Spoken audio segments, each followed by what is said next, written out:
Hi everyone and welcome to my creative time today. My name is Mandy Witherby from Mandy's Papercraft Creations and I'm an independent Stampin' Up! Demonstrator in Sydney, Australia. It's great to have you with me today. As you're jumping on, say hi and thank you so much if you're watching live today here on Facebook, or if you're watching the replay on Facebook, or perhaps watching the replay on YouTube later on, because I do upload all of my videos to YouTube. So it is great to have you with me. Feel free to say hi, leave me a comment if you're watching live, but also too if you are watching the replay later on, feel free to leave me a comment. I do get notified of those comments and I go back in and check them and respond. So I love hearing from you all. Hey Kimberly, how you going? Great to have you with me today, all the way from Minnesota. I love it when people from overseas jump on. It's so exciting. What time would it be there in Minnesota at the moment? Right here it is just after 4 p.m. on Monday afternoon. And today is Monday the 8th of November. I just had to look down to check the date on my iPad. It's hard to keep up these days, isn't it? The year is just flying by. So I'm just going to call up this video onto my iPad and my computer while everyone is jumping on. So it is 11 p.m. there in Minnesota. Wow, you must be a night owl a bit like me, hey? Where's Navon? I don't think Navon's jumped on just yet. Maybe she'll join us in a little while. Hey Megan, how you going? Great to have you here. Hi Lee, Lee's here as well from the Hunter. Beautiful, lovely. Do you know I've never actually been to the Hunter. Always wanted to go and still have a goal to go there one day. I've mentioned it to my husband a few times and asked him to take me. But yeah, we haven't actually been there, but I believe it's beautiful. So can't wait to visit there sometime. Megan got the full Blackberry bundle today. Awesome, that's one that we were playing with last week. That's fantastic, Megan. You'll have lots and lots of fun with that. Hey Angela, how you going? Great to have you here. Oh, Megan said she's planning her big trip to Seattle this time next year. All going well. Oh, great. I hope that that is a fantastic time, and I hope that it'll be a safe time to travel at that time. Oh, Lee said that I'm welcome to come and stay. Thank you so much. That's so kind of you. Definitely have to try and pop in to say hi at least. Yeah, not sure when we'll get there. It might not be until next year, but we'll see how things are going when we're feeling a bit safer to travel a bit further. Megan said she's going to see the Seahawks and Kraken. What's Kraken? Kraken? Is that how you say it? Kraken. Is that Kraken? I know about the Seahawks because you've spoken about them, but I don't know what Kraken is. Or is that a place? I don't know. You'll have to tell me. All right, so let me just bring this up on my iPad. Sorry, I got sidetracked chatting. I'll just bring that up now so that I can see all of your comments there. Great, and I'm going to bring it up on my laptop as well. I've got that over here too, in case my iPad freezes up on me today, which it's been doing a little bit of that lately with my Facebook Lives. All right, there we go. Bring that up. Okay, awesome. Now I can see all of the comments everywhere, which is good. So, oh,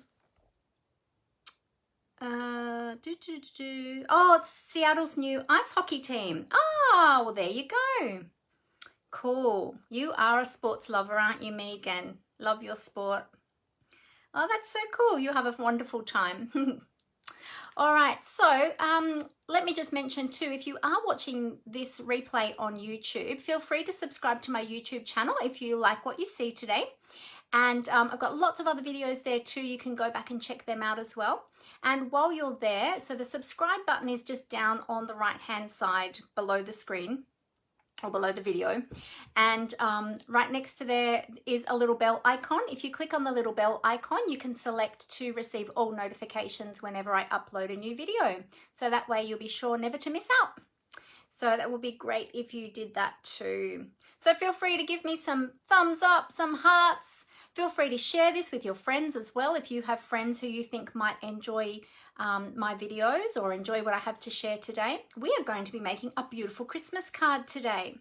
So it's coming up to the time where we're going to have to start sending them out soon. So we need to get cracking on all of those beautiful Christmas cards. We counted our stash on the weekend. We were, oh, what was it? Amber counted them for me actually, and we're up to 30 something, which is not as many as I thought. I thought, wow, I've got to make so many more. So we're going to be busy making lots and lots of Christmas cards. Yes, so that is what we will be doing today. Now, before we get started, let me just tell you that if you don't already have a Stampin' Up! Demonstrator and you're here in Australia, I would love to look after you.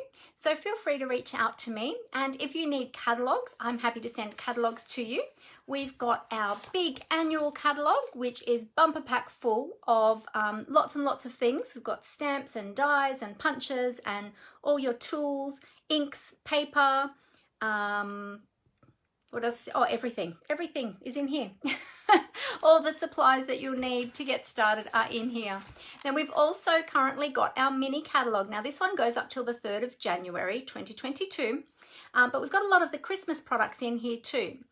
There are some Christmas products in the annual catalogue, but this one is predominantly Christmas products, as well as a few seasonal products as well, such as for Thanksgiving, Halloween, which has already come and gone, and a few other nature inspired products in here too, which are absolutely beautiful, which I've been using in the last couple of weeks on my videos.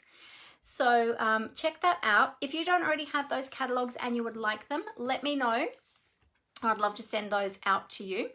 There is a PDF version on my blog, so if you want to jump over to my blog, once this video is finished, feel free to jump over there to check them out. So there's my blog there, mandyspapercraftcreations.blogspot.com. You'll find lots and lots of things on my blog. Not only is there the PDF versions of the catalogs, the current catalogs, but we also have over there, or I have over there for you, some creative inspiration. I've also got a button there to go to my online store, so you can shop with me. And also too, there's some tutorials. If you're looking for some tutorials, I've got some tutorials over there under a separate little button, and information about my technique club, because my technique club is always open to new participants, and you can join for 6 months, or you can just come along in the months that you would like to.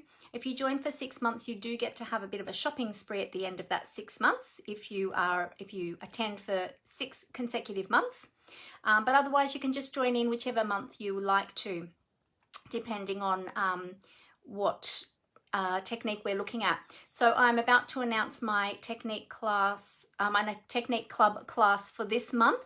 I've got the projects in the throes of being put together at the moment. I've got one of them completed, the other 2 are planned. So I've just got to finish them off and then get that advertisement up. So look out for that in my events. That'll be coming really, really soon, in the next, probably, if it's not today, it'll probably be tomorrow.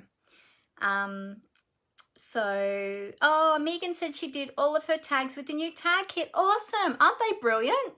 They're so cute, and they're really big tags. So you can use them as tags, or you can actually use them to put on a card as well and turn it into like the focal image on a card too. So I've seen a few people do that. They look awesome. Hey, Athena, still working. Shh. Okay, we won't tell anyone. Hey, Laurie, all the way from Ohio. How are you?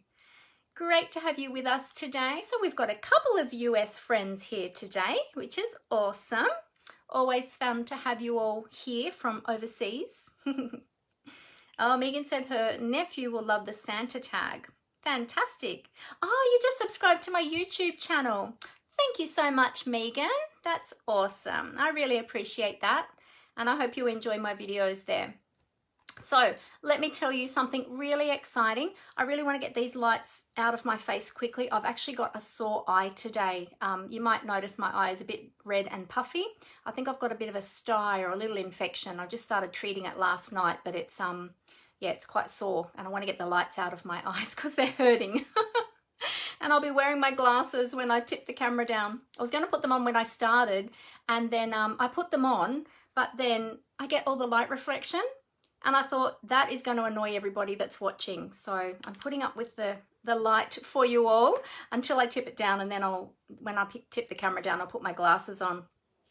But anyway, that's just, yeah, a little side issue. Now you're probably all looking at my eye. It's all good. We all have these things from time to time, don't we? But it'll be fine. It'll heal up in a couple of days with some treatment. Now, let me tell you something really, really exciting. We have, Stampin' Up! Has this amazing promotion at the moment. They have a discount on their starter kit. That never happens. They very, very rarely do this. Now, the promotion is called Start with Savings. And what it is at the moment is, normally when you purchase the starter kit and become part of the Stampin' Up! Community and part of my beautiful, awesome team, which is called the Papercraft Gems, you pay $169, but you get to choose $235 worth of product. Now that's an awesome price to pay, because you get all that additional product for free.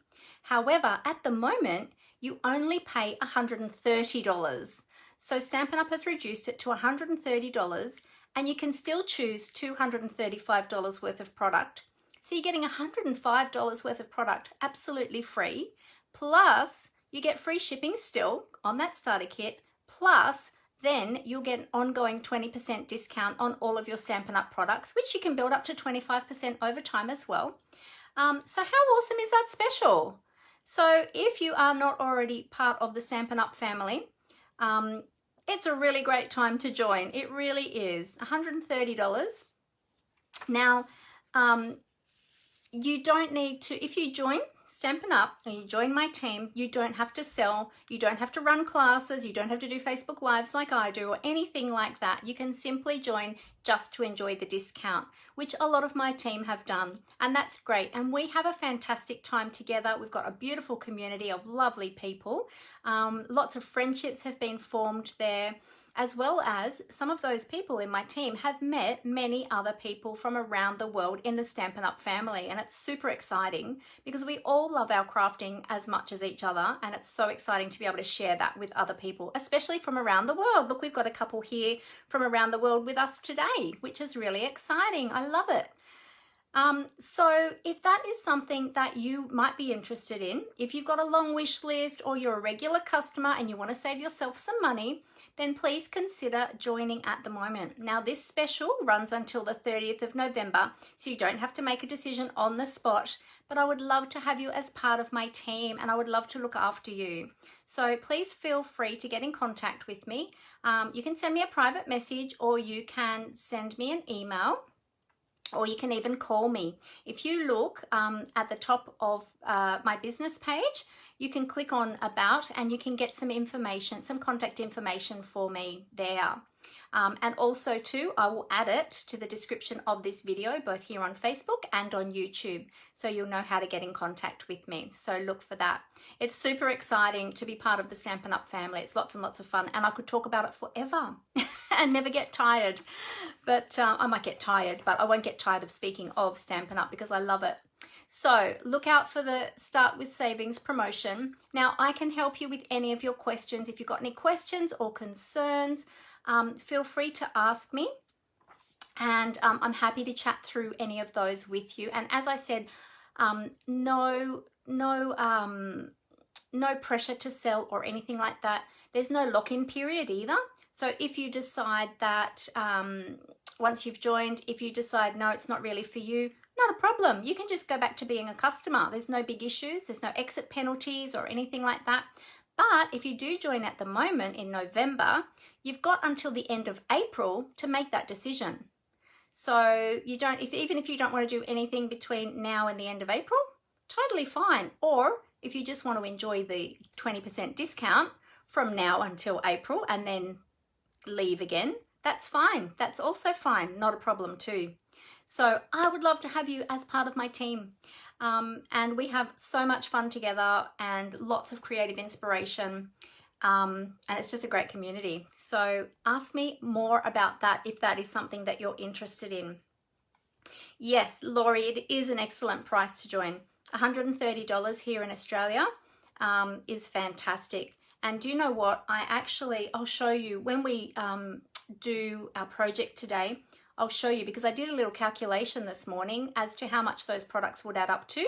And I'll show you when we get to them what they'll, when we show you the products, then I'll show you the value of them too, and how wonderful it is to be able to get the starter kit and get additional value on top of that too, rather than paying the actual amount of what it costs. So yeah, for the products, that is. Now also too, you might remember last week I spoke, if you saw my video last week, I spoke about the Eden's Garden, and we actually used that, I think we used that last week too. I'm starting to forget which projects I have created on which weeks, but I'm pretty sure we did Eden's Garden one of the days last week. And this one is absolutely beautiful. So it just released on the 4th of November to customers. So demonstrators have had it for a little while longer. We were able to get it a month earlier, which is another perk of being a demonstrator. We get the chance to get brand new product early and new catalogs early too. So this one is absolutely beautiful. So check this out in my online store if you haven't seen it yet. Now, the whole product collection in the Eden Garden range, or the Eden Garden collection, comes to $144. If that's something you've had your eye on, or if you go there and have a look at it today or this week and find that you like it, it's $144. But if you join at the moment, you can get it for $130, and then you'll still have another $91 of product to choose that you can put in your starter kit, because you can choose up to $235, but you still only are going to pay $130. So, sorry, did I say that right? You can choose up to $235, but still only pay $130. So don't pay $144 for the collection. Buy the starter kit, put it in the starter kit, and only pay $130. And then get all those additional items put in your starter kit too. So there's some things for you to think about. Feel free to get in contact with me and ask me any of those questions, as I said, because I would love to help you. That would be awesome. So, all right, now let me just catch up with these comments, and then I think we'll tip the camera down so I can get the light out of my sore eye. Let's see, I'm trying to read these. Actually, I might put my glasses on to try and read these now. Oh, that's better. Where are we up to? Megan said she's always looking for new ideas. Great. Yes, I think we all are. Always, always. Megan said she's nursing a huge migraine, so feeling your pain. Oh, sorry to hear that, Megan. Migraines are horrible. They're so horrible. Yeah, I'm actually a migraine sufferer, as is one of my daughters, and they're terrible. So I hope that you feel better soon. Just rest up, take care, and maybe just close your eyes and don't look, but just listen to what I'm saying so that you're not straining your eyes. Or you can watch the replay too if you're not feeling well. Yes, Laurie, excellent price to join. Yes. Kimberly said it's great. Yes. Megan said becoming a demo 10 years ago, seriously the best thing she did. Yes, I agree. Same with me. Kimberly said, Laurie, are you falling asleep with the hearts? Lol. Had lots of hearts going up, which is awesome. I love it. Megan got doubles of the DSP and the cotton paper from the Eden's Garden because she loved it so much. She got doubles of the beautiful paper.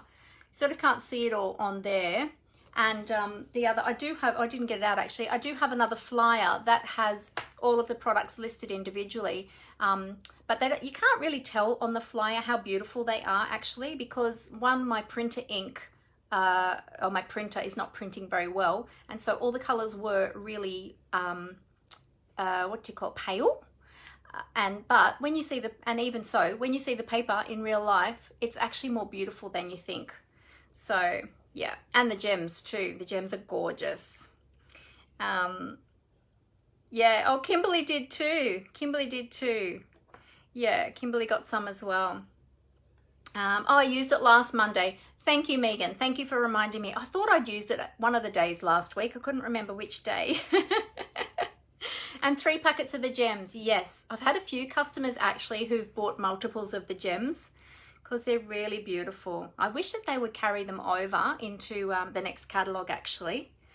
But they're only available while supplies last. Oh, that's the thing I didn't mention with Eden's Garden. So the stamp set and the dies are going to be carried over into the mini catalogue, which is the January to June mini catalogue 2022.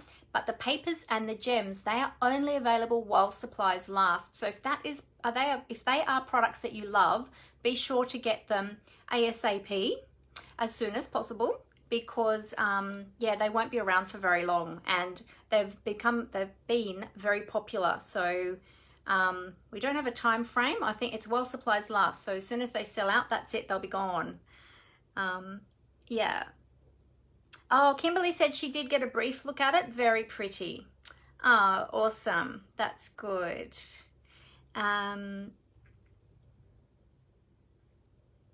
Oh yes, Megan said you never can tell with the products too. You can never tell in the catalogs how beautiful they are until you hold them in your hands. Yeah, especially with the papers. Hey, the papers and the bling, all the beautiful, and even some of the ribbons too. Like I look at them in the catalogue and I think, don't know if I'll use it, but I'll get it anyway. And then I've got it, and then I'll be like, oh wow, this is actually more beautiful than I thought, and then I fall in love with it. So yeah. Angela said the Eden's Garden is amazing, and yes, it's all beautiful. Pictures do not do it justice at all. I agree. They certainly do not. It's more beautiful in real life. So if you missed it last week, feel free to go back and watch my video from last Monday. So that would have been the 1st of November.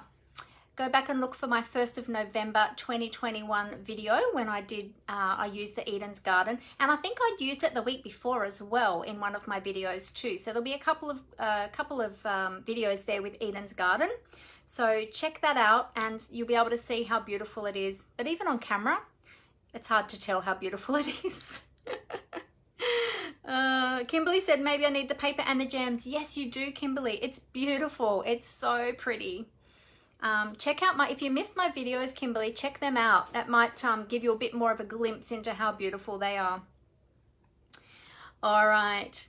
Okay, so, oh, nice. Megan said she's going to use the dies for some frames for her scrapbooking. Oh, that will be so beautiful. They're a beautiful size for that too. Gorgeous. Yes, definitely check out the videos, Kimberly. Yeah. It might change your mind when you see them and see how I use them. All right, well, let's tip the camera down and I will show you what we're going to be playing with today. I'll just move my, actually I need my catalogs because I'm going to show you the products in the catalog and where to find them. So I'm going to pop my glasses on and I'm going to get those lights out of my eyes. All right, let me cover up the camera. I'm going to tip it down for you, so just bear with me for a moment while I get that all ready for you. So we'll flip those cameras so we're around the right way, and I'll adjust my stand. There we go. All right, nearly there. Let's get that straightened up, hopefully, for you. Let's see how straight I can get it today.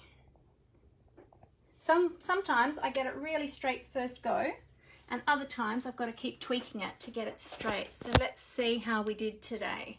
It's always hard to tell before the camera switches over and catches up. Oh, I think I got it pretty straight today. Yay! Oh, that's awesome. Very good. I don't need to tweak that at all, I don't think. All right, so there we go. So if you like any of the products that you see today, you can find them in my online store. You can go to, oh, thanks, Kimberly. She says it looks good. Oh, hey, Helen. Helen's here from New Zealand. We've got another one from overseas. Awesome. Great to have you with us, Helen. We were just saying we've got some friends here from America today. We've got Minnesota and Laurie's from Ohio. And did we have anybody else? Who else? Did I miss somebody? Feeling like I missed somebody. We've got some of my team members on here as well, and some other friends from around Australia. We've got Lee from, I think it was Lee, isn't it? From The Hunter. Hunter region, which is beautiful area, which I haven't visited yet, but I've seen photos and I've heard from lots of people that have been there that it's beautiful. I'm just scrolling through to see if I've missed anyone. Let's see who else. Yes, I think that's, if I missed anyone, I apologize.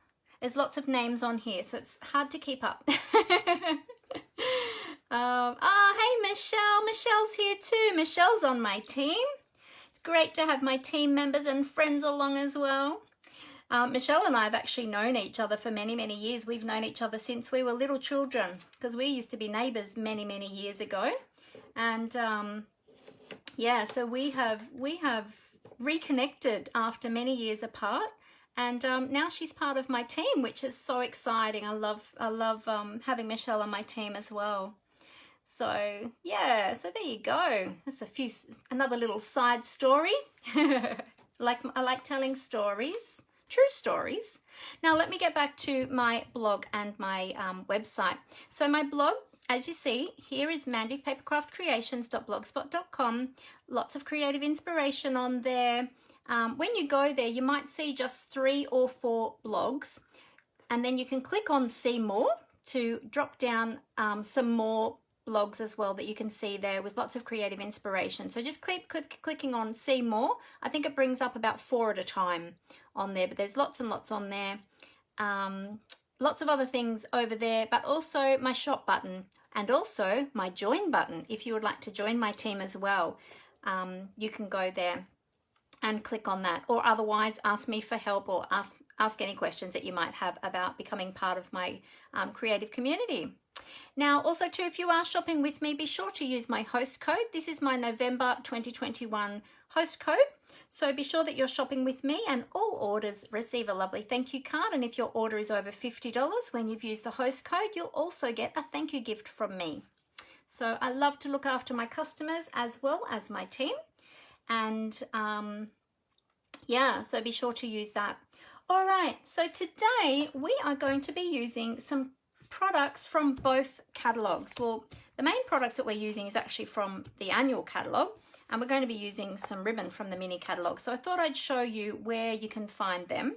So our annual catalog here, if you turn to page 92, you will find the Poinsettia Petals stamp set, and that is a photopolymer stamp set, and that's the one that we're going to be using. Now these images are not shown at 100%. These are shown at, actually, oh yeah, here we go. It says here, these ones here are shown at 50%. So they're half the size, half the actual size.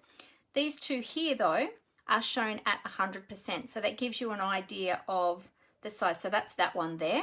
So you can see the size difference. This is the actual size. This is the 50% size. So it's a really big stamp set. You get 18 photopolymer stamps in there. It even tells you in the catalogue there which blocks you'll need to fit your stamps on. And this is a 2-step stamp set as well. So you have like the colour fill stamps as well that you can put inside some of those stamps to add the color if you would like to, or you can use your coloring mediums, and this one as well coordinates with this one with this one, this one with this one. Oh yeah, that's those two there. Now we're going to be using some Stampin' blends to color today, so we won't be using those color fill. We're not doing 2-step stamping. We're actually going to be doing some embossing today. So let me show you what else we're using. So that's the stamp set. It has coordinating dies with it as well.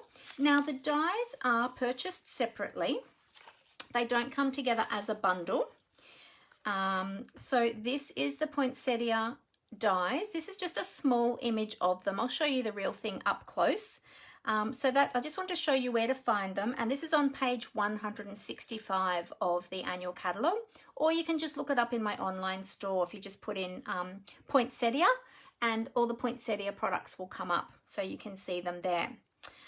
Okay, now also too, we have got, we're going to be using some of the beautiful Gilded Gems, and they are also in the annual catalogue on page 142, or in the online store, just look up Gilded Gems.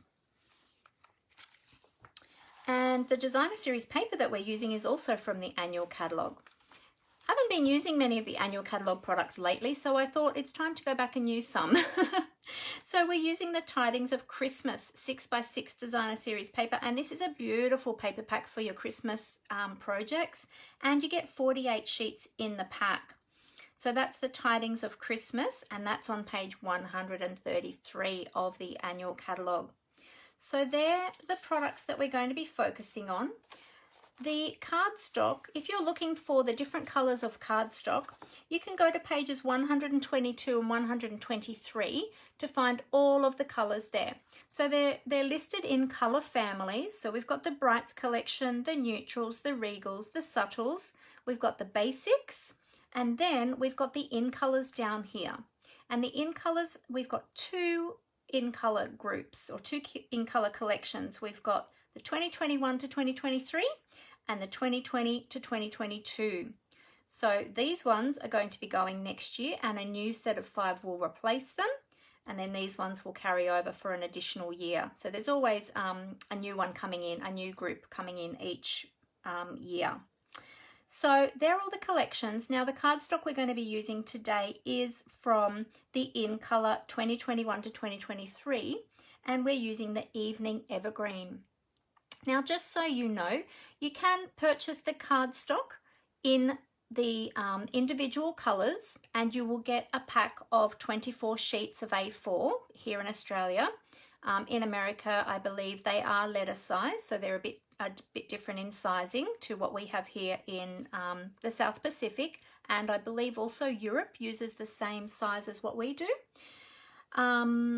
So yeah, packs of 24, or if you want to get the colours in those, if you want to get a pack of all of those colours in that colour family, if you turn over the page to page 126, you'll see here that you can actually get them in an assortment pack. So you will get 20 sheets, which is 2 each of the 10 colours. Now with the in colours, because there's only 5 in each of those collections, you'll get 4 sheets of each of the 5 colours, okay? So that's where you can find them, and you'll see them all listed: Brights, Neutrals, Regals, Subtles, and then you've got your in colours, the 2020 to 2022 and the 2021 to 2023, which is the one that we're using today. We're using the oh goodness, it's gone out of my head all of a sudden. Evening Evergreen, that's what we're using. We're using Evening Evergreen, and we're using a little bit of basic white as well. All right, so I just want to show you those because not everybody realizes that you can get assortment packs of the cardstock. So I wanted to make sure I pointed that out. And the ribbon that we're using is from the mini catalog, and this ribbon is really beautiful. Again, you can't really tell in the catalogue, but I'll show you on camera with the real ribbon so you can see it. But page 74 of the mini catalogue, we're going to be using the Cherry Cobbler and Gold ribbon. Okay, you can also see that on page 17. Tells you here the other page that you can see it on where it's highlighted in some projects. All right, so they're all the products. So that's the 2 catalogues. And let me show you them up close. All right, so here's the designer series paper. Oh, hang on a minute. I've got to get my hand under there. There we go. So there's the designer series paper. So 1, 2, 3, 4, 5, 6, 7, 8, 9, 10, 11, 12. Yes, so just making sure I've got them all showing there. So that's the 12 sheets of designer series paper. And you get 4 of each of those in the pack. So you get a total of 48 sheets. All right, so here I'm showing you, is that right? 4, I think that's right. Yes, total of 48 sheets. It's a total of 48 sheets. So here I'm showing you the front and the back of each piece. Okay, so this is the front, this is the reverse, front, reverse, etc., etc. Double checking I've got them laid down correctly. Yes, yes, yes, that's correct. Okay, so that's all the beautiful papers. So that's the one that we're going to be using today. But the pack itself is really quite large, and these are 6 by 6 inches, or I think it's 15.2 centimeters by 15.2 centimeters. Let me double check in the catalogue. So I usually refer to them in inches. So even though I measure everything in centimeters, I know it sounds crazy. Yes, that's correct. 15.2 by 15.2 centimeters. Yep. Yes, and there's 48 sheets in the pack. That's right.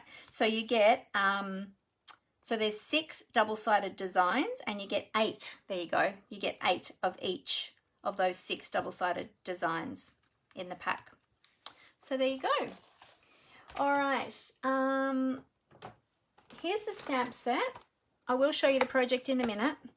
Here's a stamp set. Now, the images on the front of the stamp set are shown at 65%, just to fit them all on the front of the stamp case.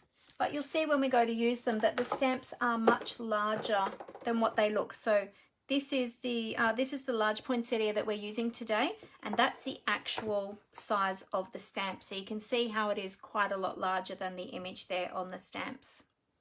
Okay, and then these are the beautiful dies as well, and I've just put my dies onto magnetic sheets. I just buy magnetic sheets off eBay. They come in an A4 size sheet, and I just cut them down to fit my dies on and to fit into the packet. So that's those. We are going to be using some blends, Stampin' blends. I'll show you those in a minute, but this is the ribbon. Look at how beautiful this ribbon is. I hope that you're able to see that beautiful bling. So it's cherry cobbler and gold, and this is gorgeous for your Christmas projects. It's really beautiful, and it's available at the moment. So it's not on back order. You're able to get that one. So really pretty. We were actually going to use some gold shimmer ribbon, but the gold shimmer ribbon is unavailable at the moment because stocks have run out of that until they get a new shipping in. So then we decided to use this one because this card Amber and I actually collaborated on. And then I suggested this one to Amber and she put it down. I'm like, yep, that's the one. And that just looked beautiful on the project. So that's really beautiful ribbon. So what I'll do is I will put all of these products with the product codes in the description of the video once I finish and I upload that to YouTube, and I get all the information into the video here on Facebook. That'll all be there for you as well. Okay, what else do we have in here? We have our Gilded Gems. Now, this packet of Gilded Gems is obviously opened, and they come in 3 different sizes in the packet, but I have used a lot of the little ones actually. So I always end up with all the big ones left over because I tend to use more of the little ones than the larger ones, but they do come in the 3 different sizes in the pack. You get a total of 90 altogether on the sheet there. But as you can see, I've got sheets from other packets in here as well. And not many of the little ones left because they're the best. They're the ones that I like to use the best. So that's the Gilded Gems. Okay, now we're also using, I am incorporating one other die, and that is from the Hippo and Friends Dies. And I'm just going to be using one of the label dies here because I really like that shape. And we don't have ovals anymore, so the ovals are discontinued now. So I really like this one because it's kind of a little bit like an oval but with a bit of detail there on the corners. So we're going to be using that one too. And we're doing a bit of embossing today. So we've got gold embossing powder, and we've got our Versamark ink, which we need to use with our embossing powders. So I will show you how to do that if you haven't used embossing powders before. All right, the colours that we're going to be using, let's move these away. The colours that we're going to be using to colour in our poinsettia today are soft succulent. So I've got the light and the dark in the soft succulent. I've got the light and the dark in the cherry cobbler. And then I've got the light crumb cake as well. All right, so they're the ones that we're going to be using. I'll talk to you more about these as we're using them and explain to you a little bit about the Stampin' blends. Okay, so let's have a look at the project we're going to be making today. Whoops. There we go. This is our gorgeous project today.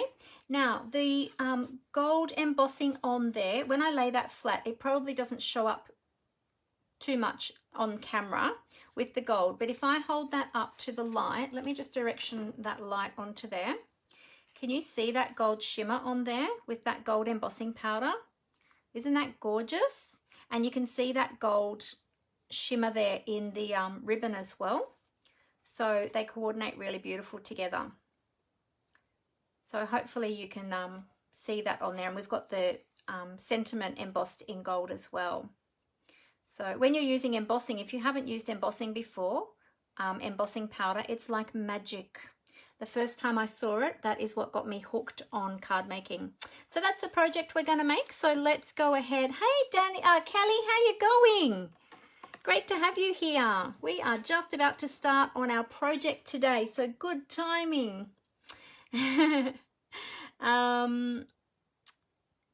So let's see. I've missed a few comments. Let me see.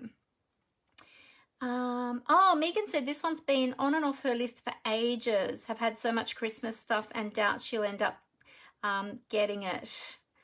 Oh, well, maybe I might change your mind today, Megan. Oh, Cherry Cobbler is in your, oh, is your go-to Christmas red. Yes, I love the Cherry Cobbler as well. Oh, no worries that you're late, Kelly. That's all good. The replay is always there for you to go back and watch if you'd like to. I was just showing the project that we're going to be making today, and I had already talked about the products that we're using to make this one. So if you want to go back later after I've finished recording this and check out about the products, then feel free to do that. So this is the beautiful card that we're going to be making today, and we're doing some embossing, some heat embossing today. Oh, thanks, Kelly. Kelly said it's beautiful. Thank you. Yes, I am okay today. I've just got a bit of a sore eye. So I was saying to everyone, I need to get the lights out of my eyes. But yeah, all good. It's just a bit of a sty or a little infection or something. It'll clear up.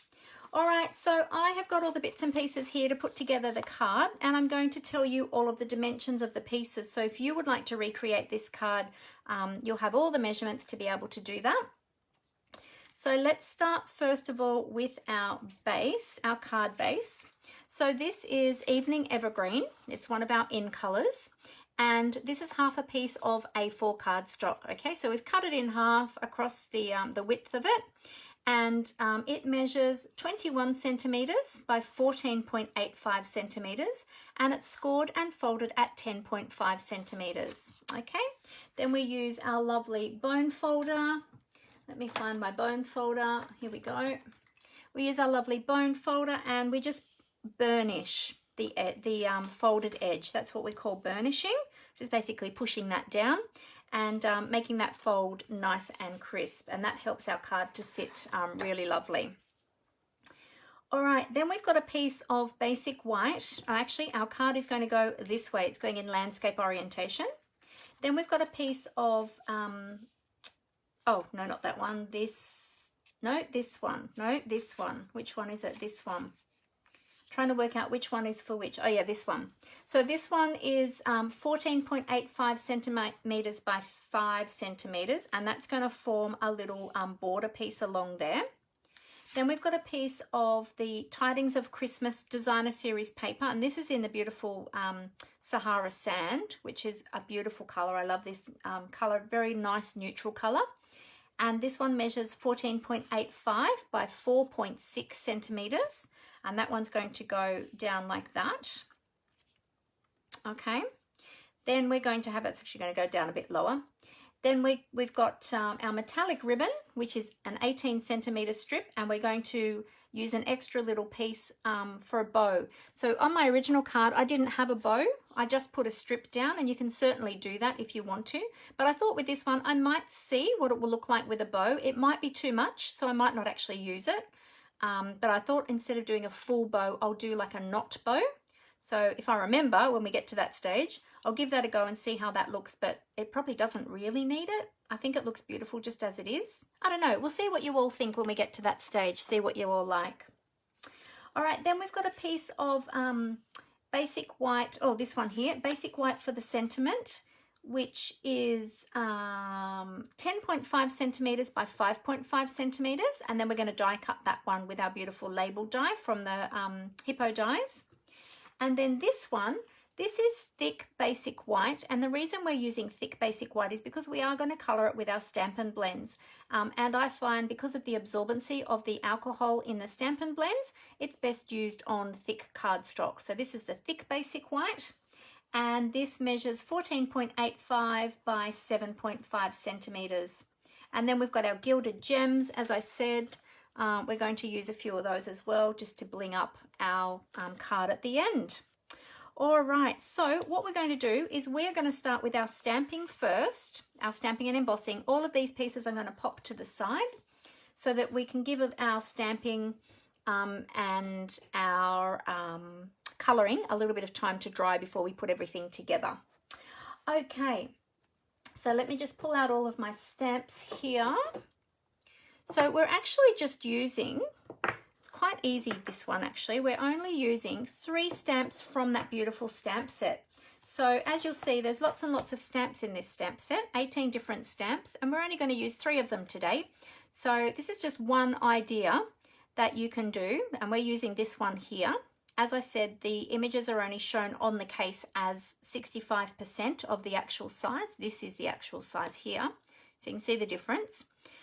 These ones here, these can be layered on top of each other to create a multi-petaled poinsettia, and they look beautiful layered on top of each other, but we're not using that one today. We're just going to use this single one here, but that's another idea as well that you can use. Okay, so we're going to be doing some embossing. I'm going to get all my embossing bits and pieces ready. So for embossing, I'm going to be using the Versamark ink. This is a clear ink. You can use it as a watermark to create watermarks on your coloured cardstock, or you can use it for embossing. We're going to be using it for embossing this time. Oh, no worries, Megan. Your migraine. Yeah, you go and look after yourself, Megan. I hope you feel better soon. Take it easy. See ya. Poor Megan, she's got a bad migraine today. Not nice. All right, so I'm just going to bring in some paper. There we go. We'll get in some of our small grid paper. I'll just pop my stamps over to the side. We're going to start with our sentiment first, and then we'll do the other ones. Now I need to plug in my heat tool. So this is the Stampin' Up heat tool, which is available in the annual catalogue. This is a great tool, and this is what you need to use for heat embossing. And also you can use this tool for drying. So if you like working with watercolors or really wet ink like our Whisper White pigment ink, it's a very wet ink that takes a while to dry. You can dry it off a little bit with the heat tool. So we've got 2 settings on here. Setting 1 is the one you want to use for drying because it's not quite as hot. Setting number 2 is the one that you will be using for heat embossing. Okay, it's got a good plastic cap on the top too to save you from burning yourself, and it's got a great directional nozzle there as well, and a little stand that can flip down when you're storing it, and when you're using it you can stand it up so that the hot part of the tool isn't resting on your desktop. Okay. All right, so I'm just going to plug mine in. I'll just unplug my computer and plug in my heat tool. Sorry for the bang, that was my power pack. There we go. All right, so we are ready to go. Okay, so let me show you how to do some heat embossing. So we're going to take our Versamark ink, and you can see my ink pad's getting a little bit mucky. I've got a little bit of other color ink on there. Usually it is you know, clear and clean. So we're just going to tap this on. We want this to, now the Versamark is quite a sticky ink. Yes, a sticky ink, which is great because it means that the embossing powder sticks really well to it. All right, so I'm just going to stamp my sentiment in the center, and I just realized I don't have my my Stampin' Pierce mat under here, so I'm hoping I get a nice finish there, or a nice stamped image there. I'll have a look in the light. I think that looks okay. All right, we'll pop the lid on that. Now, because this is quite a sticky ink, it is slow drying, so you have a little bit of time before getting that embossing powder on there. However, you wouldn't want to leave it sitting, you know, forever and a day. So this is gold embossing powder. The embossing powders we have now are available in 3 packs. So there's a metallic range and your basic range. So in your metallic range, you get gold, silver and bronze. Gold, silver and copper. And in the basics, you will get black, white and what's the other color? Oh my goodness, it's gone out of my head. Black, white and clear. That's it, clear. Oh, losing the plot. All right, so what we do is we sprinkle that powder over, and then you turn the cardstock over and just tap off the excess. Now, I've got a little brush that I always keep for my embossing powders, and any stray little bits of powder, I just brush away with the little brush. Now, we used to have what is called an Embossing Buddy, which is an anti-static pillow. I still have mine, and I actually bought a spare one when I knew that they were going to be going away. Stampin' Up! Doesn't sell these anymore, but you can find them online. We're hoping that they'll bring them back in the next annual catalogue, but I'm not sure. But they're an anti-static pillow, so they're great to, if you can find one of those online somewhere, they're great to rub onto your cardstock first before stamping. Then you stamp and then put your powder on, and what that means is the powder will only stick to where you've put that ink. It won't stick to any other pieces, because sometimes if you've got a bit of oil on your hands and you're handling the cardstock, the embossing powder will stick to that, and that's why I use my little brush to just brush off any excess little pieces of or any granules of the embossing powder. So there's just a couple of little tips for you in using embossing powder. All right, I just use 2 pieces of regular photocopy paper, and I have different ones labeled for the different colors so that I don't mix them. And I just have them folded in half just to use as a catcher. I do have a plastic catcher tray, but I find that it's quite staticky, and I find that the powder sticks to it and it's annoying. So I just find the paper is good, and then I just label each set of papers for each of the colors. And the reason I use 2 pieces is that when I'm tipping it back into my container, I sit the container onto the second piece. As I'm tipping it off, if I happen to miss the container at all, I've got a second piece of paper to catch any excess that I might drop, so it doesn't end up all over my desk basically. All right, so I'm going to show you how to heat this now. So I'll just heat up my heat tool for a couple of moments. Now, you might want to hold this with a pair of tweezers, and especially if you're using a smaller piece. I'll bring my light over actually so you can see this better. If you're embossing onto a smaller piece of cardstock, you might like to use tweezers just so you don't burn your fingers. And as you heat this, you'll see it becomes shiny and raised. And this is the magic of embossing powder. Just turn that around so I don't burn my fingers. And then as that powder starts to melt and become shiny, you move your heat tool to the next section. You don't hold it too long in the one section so that you don't overheat it. Because if you do overheat it, what will happen is it will become dull and flat, and you'll lose that, that shininess. I'm not actually even sure if you can see. Can you see the gold shining on there? It doesn't really come up very well on camera, but when you're here in person, it is really beautiful. So we've got a beautiful raised image now in a nice shiny gold. Yeah, kind of hard to see it on camera. I'm trying to get the right angle. It's a bit hard to see it. So that's the sentiment. We'll die cut that in a moment, but we'll stamp our poinsettia and our leaves next. So we've got our thick basic white, and we're going to do the same again, and then we'll clean all of our stamps at the same time. So I'm going to use my poinsettia. Now this time I'm going to take my ink pad to my stamp, because my stamp is a bit bigger than the surface of my ink pad. I want to make sure that I get a good coverage of all of that, a good coverage of ink on all of that stamp.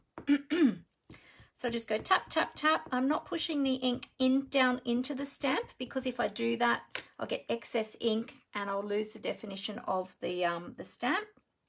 So we're just going to stamp that down. give that a nice firm press all the way around that image. Again, I haven't used my Stampin' Pierce mat.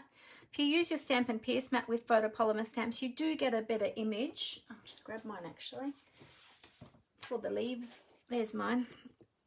Okay, and then lift that straight up, and then, okay, good. Now we have to be careful where we stamp our leaves. We can do one of two things. I'll just pop my Stampin' Pierce mat under my paper. This is just a foam mat with, when you're using photopolymer stamps, it gives you a bit of cushioning, because these ones don't have any cushioning. They're quite rigid, and you do get a nicer stamped image when you use them, especially for your sentiments. Now I'm just going to have a quick look to see where I've got that in the light, so I can stamp a leaf here, and then I'll turn that around and I'll do another one up the other side. I'm just being careful not to overlap them because we are going to die cut them. There we go. All right, so I need to clean all my stamps, but I'm going to just put the embossing powder on first while that ink is still wet. Okay, we can move that. Bring in our copy paper, or our embossing paper as I like to call it, and we're just going to sprinkle that gold embossing powder on there again. And if you find that you don't have enough, if your little container is getting a bit low like mine, and you find that you don't have enough to cover the whole surface, what you can do is you just move it around on your cardstock. So you just tap it all around, move it all around till it gets on all of the images there. And you'll see, if I stop that there, see how you've got all these extra little grains sitting there everywhere? So that's when we're going to turn it over and tap it. I like to use the end of my paintbrush actually. Some people say to flick it. I always find when I flick it, it's a bit harsh, like when you flick it on the back, it's a bit harsh, and sometimes it removes a bit too much of the embossing powder. So I prefer to do the tapping method. And then I'm just going to brush some of these extra little bits, which don't matter too much with this one because we're going to be die cutting these out anyway, but we kind of don't want to waste any of those extra little bits. Okay, oops, I'll just add a little bit more to the stem of this leaf. There we go, tap, tap, tap. Oh, let's use the end, tap, tap, tap. There we go. So there's our beautiful images. So we're going to heat emboss those now. So one thing I always tell all of my viewers and all of my customers and all of my class participants is before you turn on that heat tool, make sure you return your excess embossing powder back to the container. Because if you left that sitting out and you accidentally got the heat directed in the wrong area and you heated any of that, that's going to melt and it won't be any good to you anymore. So that's one tip that I always tell whenever I am doing a class that involves heat embossing. I always tell them, make sure you return your embossing powder back to the container first. Now I'm going to just grab my tweezers this time because we've got a large area of this cardstock that needs to be, there we go, needs to be heat embossed. So I'm just going to hold my tweezers down here in the corner while we do this heating. All right, so turn this on for a moment. Now this is still a little bit warm from before, so I don't need to heat it up as much this time because it's still a little bit warm from before. And hopefully if I hold that in the right direction, you'll be able to see that melt and become, let's hold it up here a little bit more, and become glossy or shiny. And we'll do the next one. And then the big flower. Can you see that melting? It's hard to tell under the camera.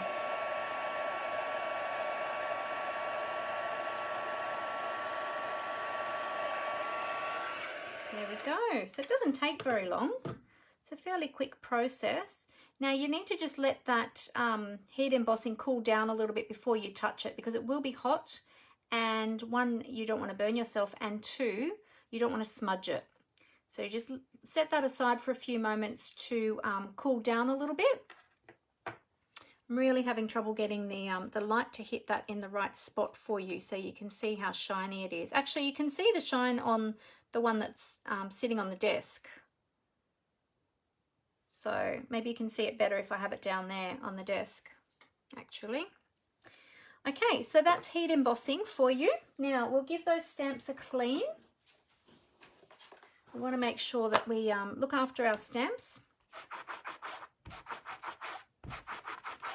Now with the Versamark ink, because it is a sticky ink, it is a little bit harder to clean off your stamps. You can clean it off just with your Simply Chamois, but if you find that it's not all coming off, if there's some still left on there, we do have a product called Stampin' Mist.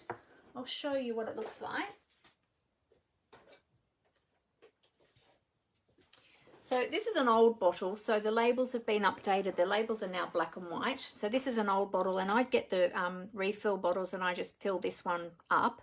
But this is Stampin' Mist, so it's a stamp cleaning solution. So you can spray that onto your stamps and give them a good clean. We also have another cleaning product as well called a Stampin' Scrub. And I use that often when I'm giving my stamps a really, really good clean, especially if I've done a class or something like that. I use my Stampin' Scrub, and what it is, it's like a microfiber pad, and you've got two, so you can use one as a wet side. So I spray my Stampin' Mist on one side, and the other side is I keep it dry to dry my stamps back off. So I'll show you how I do that, just for anyone who may not have seen this before. Wait, which I have mine labeled. I put my own stickers on there, so I've got a wet side and a dry side. So this is my wet side. So I'm just going to squirt a little bit of Stampin' Mist. Well, this one's getting low. I need to refill it. There we go. And then we're going to scrub that on the, and see how it gets all frothy and foamy. And then we can dry it off onto our dry side. And then what I usually like to do as well is and you do, it's not a necessary step, but I like to then just give it a clean on my chamois, because my chamois just got water. So I like to take that cleaning residue back off my stamps. So that's another way. So if your stamps get really, really icky, or you can also use this with your cling stamps, your red rubber stamps. And when these pads, so this one's starting to get a little bit of ink sitting in it, so I really do need to give this one a bit of a clean. You can flick them out. See where there's that little cutout corner in each of them? You can actually pull them out. You just need to unclip them from those little lugs that are holding them in, and you can run them under the water to wash them out. So I do that from time to time, and this is actually due to be done again. I noticed when I just did that then the foam was coming up a little bit pink. So that's called the Stampin' Scrub if you're looking for that one, and the Stampin' Mist. So you can either use them on their own, or you can use the chamois as well, or use the chamois on its own, depending on how clean you like to keep your stamps. All right, now we're going to clean these other ones. So get those ones clean. Actually, now that we've got the Stampin' Chamois out, the Stampin' Scrub, getting all my cleaning products mixed up there. So give them all a bit of a go with that. I love this too because it gets into the grooves of your stamp because of those microfibers on that cleaning surface. Does anybody use the Stampin' Scrub? Oh, hey Julie, how you going? Great to see you here. Oh, Kimberly said she lost me on her tablet. Oh, so you're on your phone now. Okay, cool. Oh, thank you for coming back.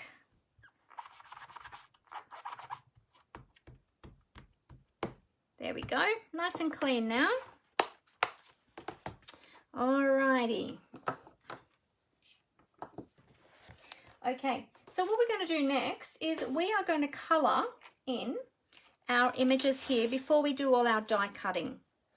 Okay, so we're going to bring in our Stampin' Blends. These are the ones I showed you before, and I told you which colours we were using earlier as well. Let's pop pop that up there out of the way. That there, that there. Sorry, I'm just getting myself organized here.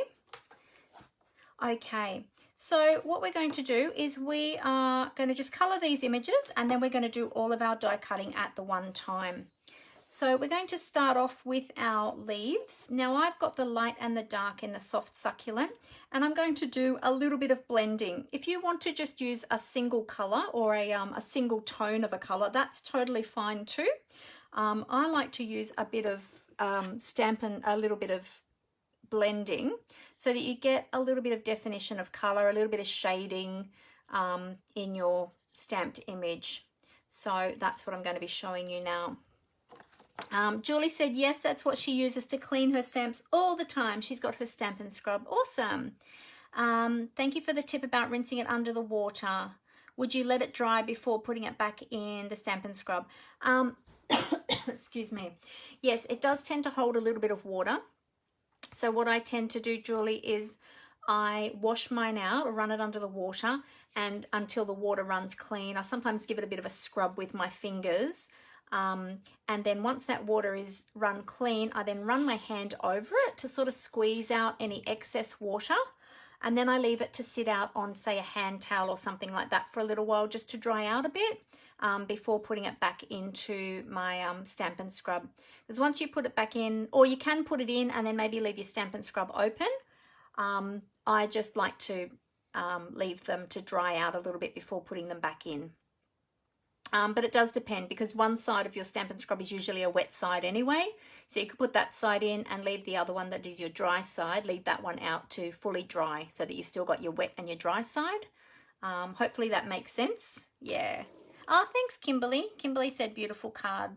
All right, so what I'm going to do is I am going to use the bullet tip today. So our Stampin' blends are an alcohol-based marker. They have a brush tip.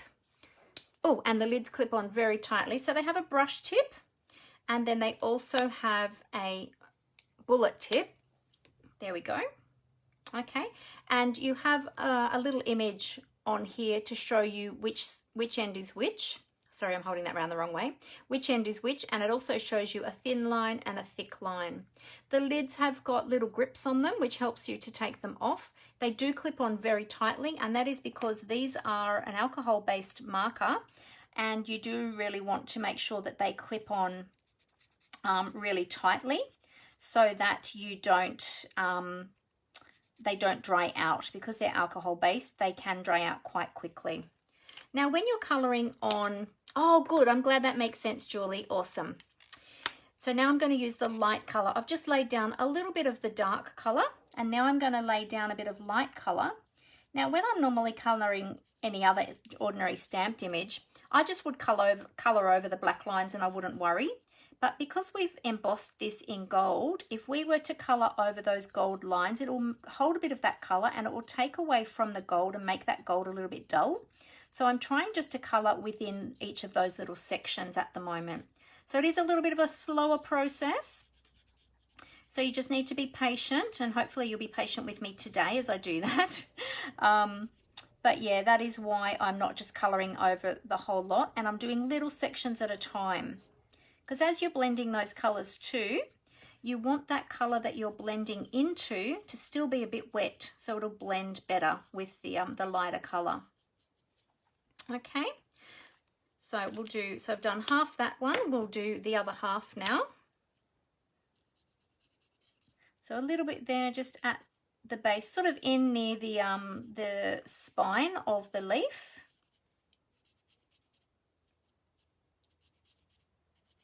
In each of those little sections, and then we're going to blend that out. So that's the dark, and then we'll use the light to blend that out. So I'm just taking the light down to the dark, and then just gently blending the edge of that dark back into the light, just so we don't have any harsh lines between the light and the dark.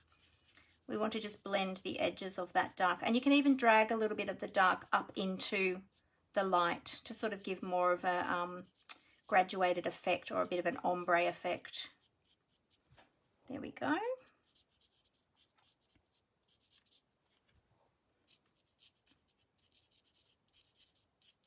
Okay, so we'll just blend that up. Get rid of any of those harsh lines. Blend, blend, blend. So it's a little bit of a slower process with an embossed piece, just because you don't want to go over those embossed lines. There we go. So there's our first leaf. Isn't that beautiful? Doesn't that look lovely?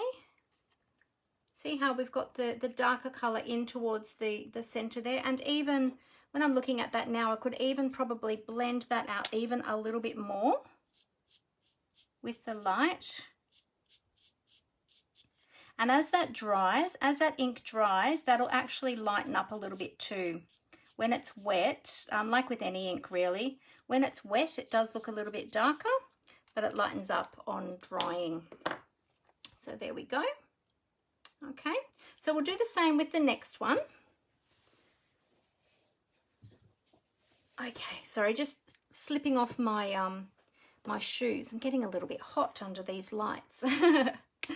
All right, so I'll do the other one. I'll just turn that around so I feel like I've got the leaf up the right way. So we're going in with our dark, just adding little bits of the dark there near the spine of that leaf, or the stem, I guess you'd say.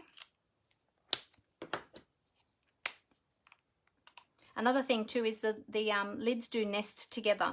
So if you're worried about losing your lid, just pop it on the other end, and you can hold it there while you're colouring.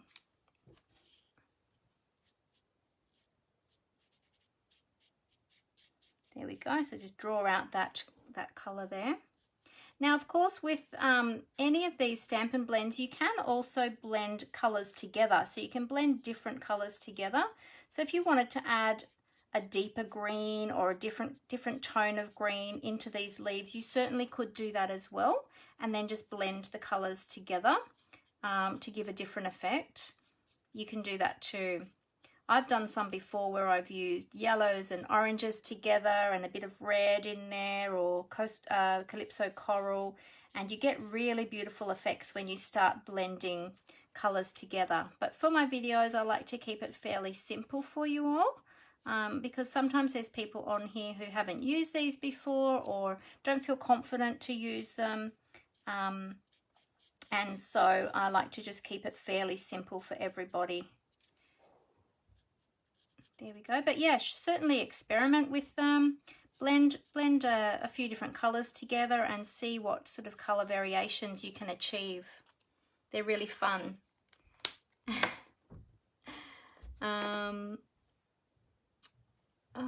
What was that, Kelly? Sorry, like me, lol, sorry guys. As in blending colours? Is that what you meant? I'm not sure what you meant, sorry.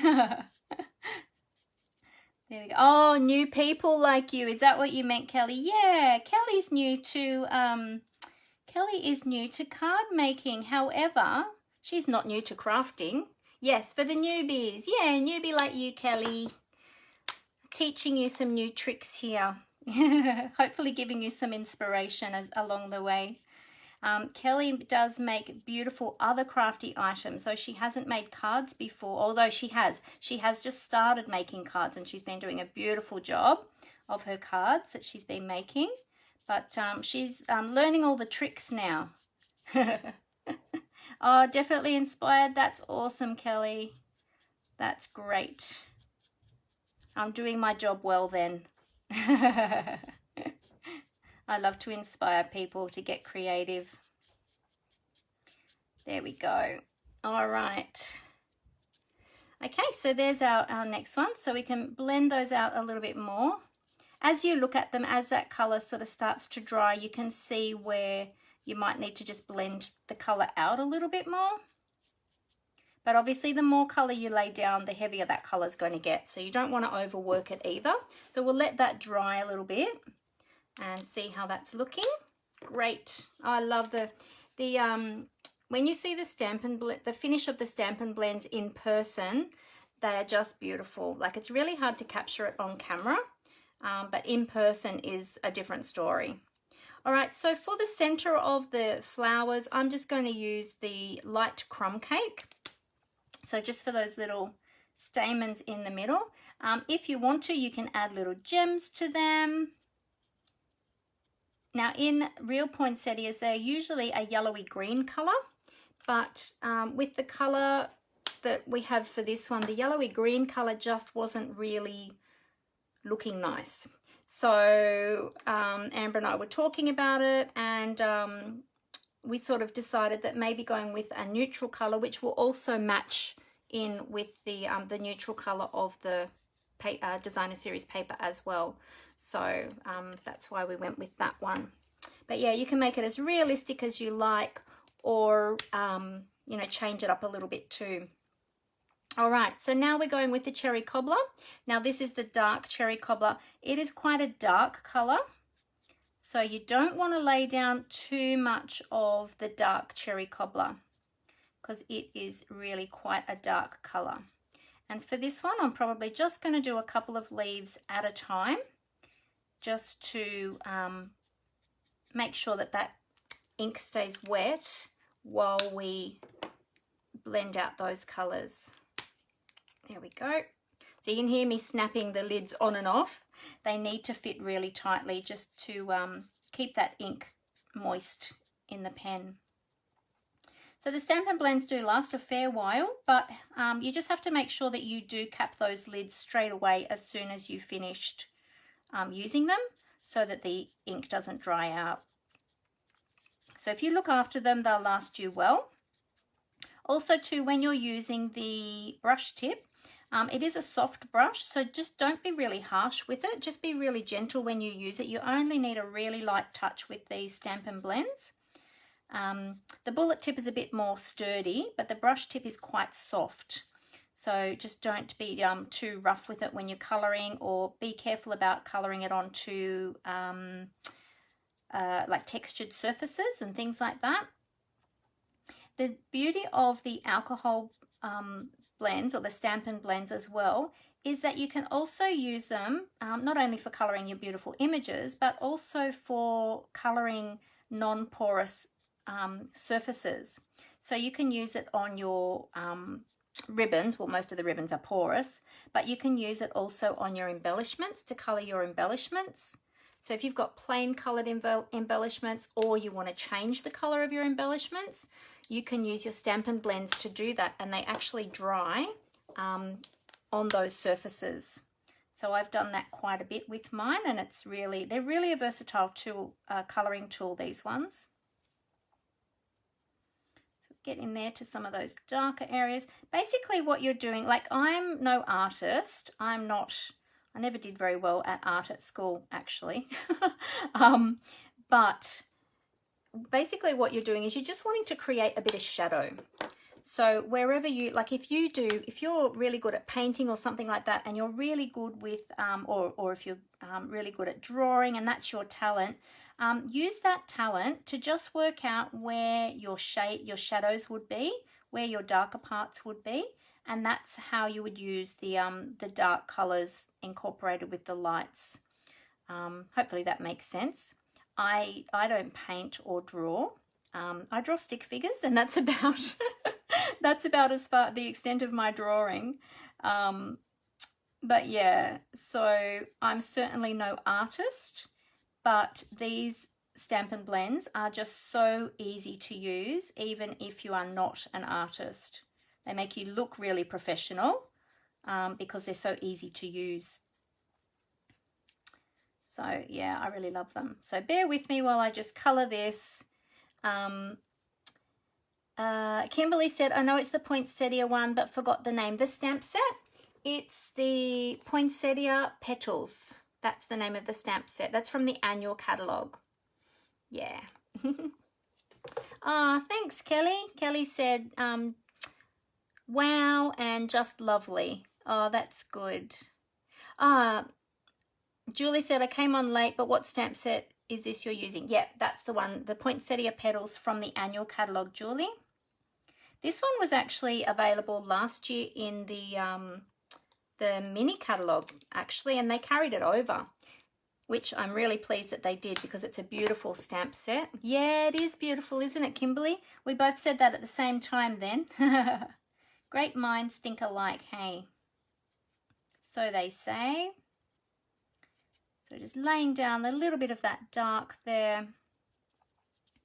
Now I know, Kelly, you do a bit of painting too, don't you? Is it painting? Did you tell me that you do a bit of painting as well? Because you would probably really be great with these Stampin' blends, because you'd know where to put down the light and the dark colours. Or is it your mum that paints? Can't remember now what you told me. I think you said your mum paints, but do you paint as well?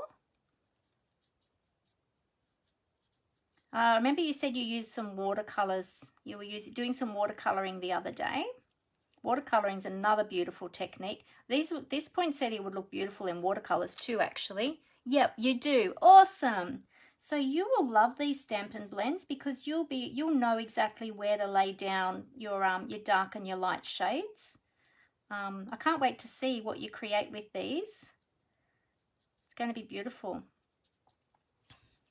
Alrighty, so I'm just taking my time to do this. Sorry, it's probably can be a little bit boring when you're watching somebody else colour in, but I hope that I'm giving you a few tips and tricks along the way as well, so that I'm not boring you all.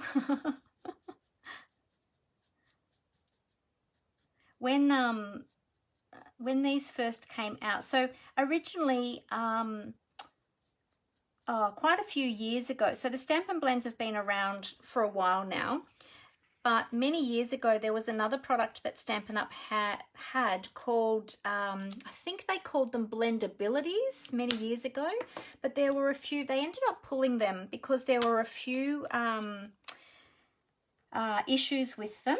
And Stampin' Up are really particular with the quality of their products. So if something isn't performing well, they won't sell it, which is great, because they pride themselves on high quality products.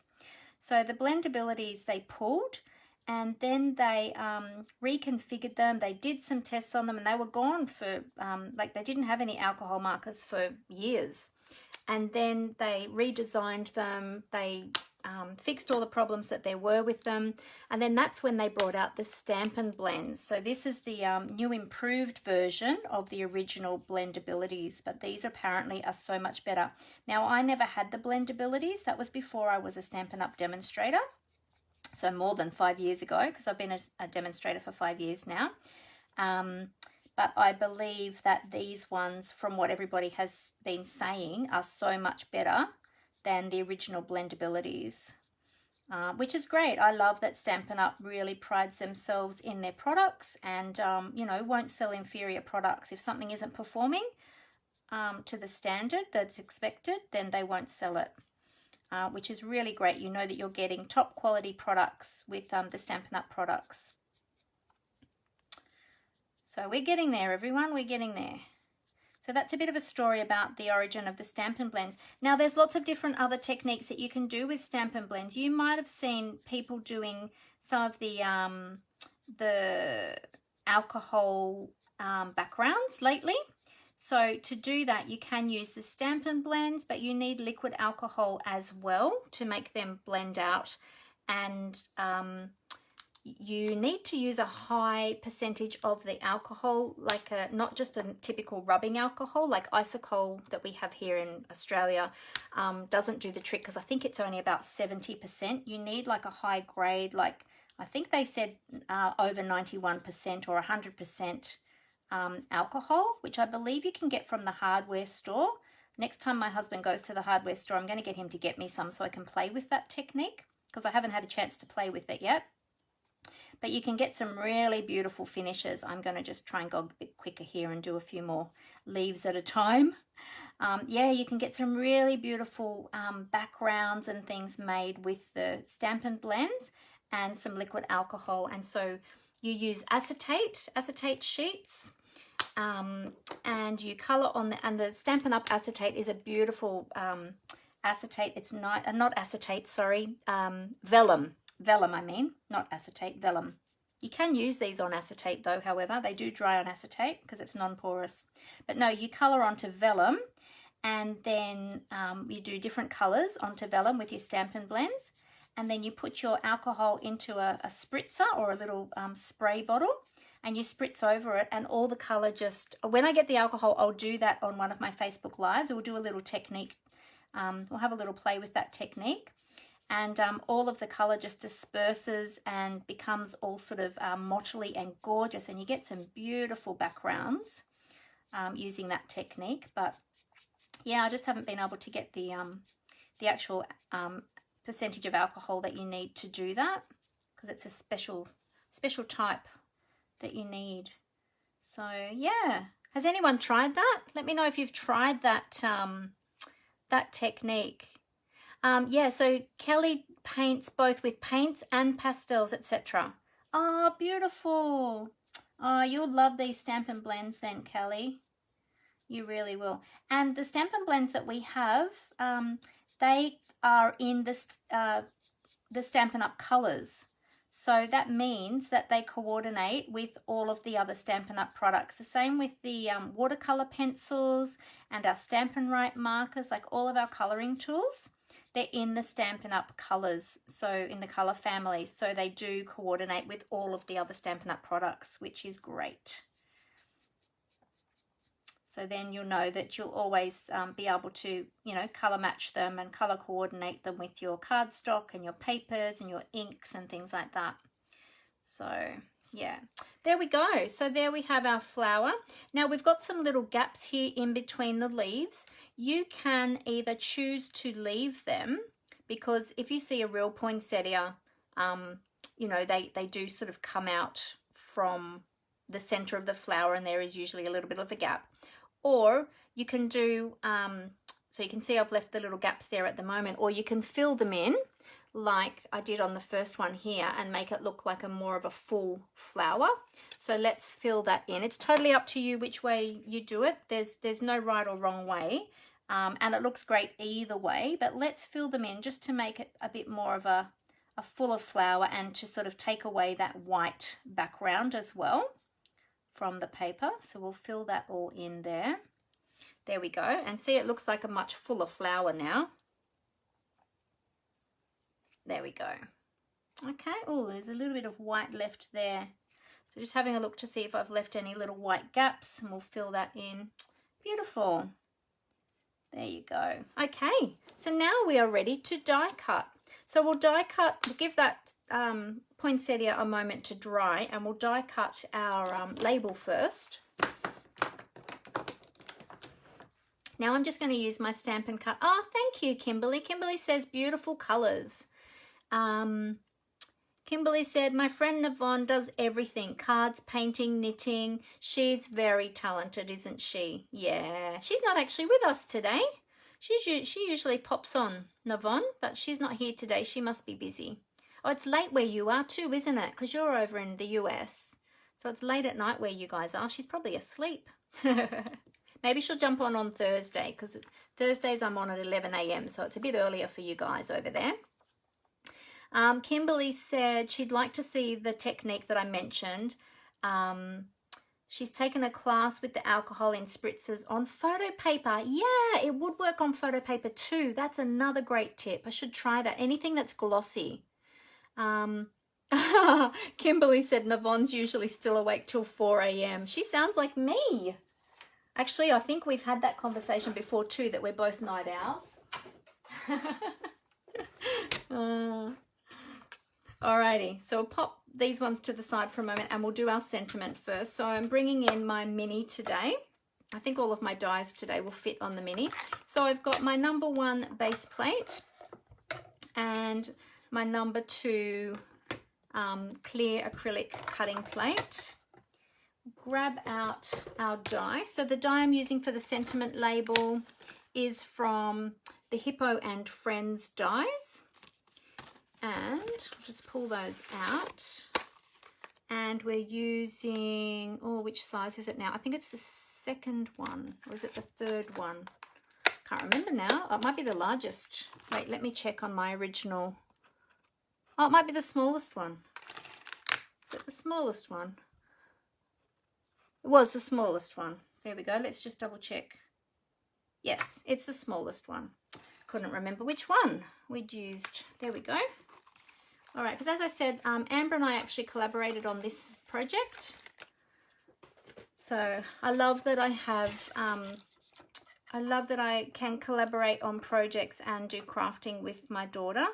My daughter Amber, she helps me in the craft room. She shares the space too. She does her own projects as well. But she also helps me as my assistant too. So she helps me prepare a lot of the class kits and the mail outs and things like that. And sometimes we do, or well, often actually, we do collaborate on projects as well, which is always a lot of fun. So it's really lovely to be able to share that, you know, that creative stuff with your family. All right, so I'm just going to pop that in. I'll just turn my machine around so I can reach the handle. And I'm going to pop that through. So I've just lined up the die around my sentiment. I've held it in place with a little bit of washi tape. And then just taken that through. Oops, there it is. It's stuck to the plate. There we go. So now we've got a beautiful sentiment label, and it's got like a little embossed beveled edge all around the side. So, which around the edges, I should say, which is really beautiful. Okay, so there's our beautiful gold sentiment label. So we'll pop our die back on the die sheet. Alrighty. So who else likes to craft with their family? Do you have family members that you craft with? Oh, you got a storm coming, Kelly. Oh, okay, no worries at all. All good. Okay. All right, so we'll get rid of that piece. And now for our other pieces. So what I'll do is I'm going to, so that I don't run this whole piece through at one time, I'm going to cut, because we've only got one, I think we've only got the one, where's my dies gone now? Hang on a minute, there they are. We've only got the one leaf die of that size. So we can do the one leaf and the poinsettia probably together, and the extra leaf we'll do on a separate pass through. Here's the dies here. I think it's the larger, is it the larger one or the small? No, the smaller one we want. We've got two different sizes here. So with the dies, you do have the dies that will match the stamped images, as well as you've got a few additional dies. So you've got the centers there, you've got the berries here. You've actually got some embossing pieces as well on the dies that will emboss the detail into the stamped image as well if you want to do embossing. And you've got some little poinsettia petals here as well. So you've got lots and lots of different options, plus being able to die cut the stamped images. So I'm just going to chop away, I'll get my sharp scissors actually. I'm just going to chop away this leaf here just so that one doesn't get damaged or dinted going through the machine when it's not being die cut yet. And I'll lay these two on here, and we'll line up, actually I might do that down here on the desk.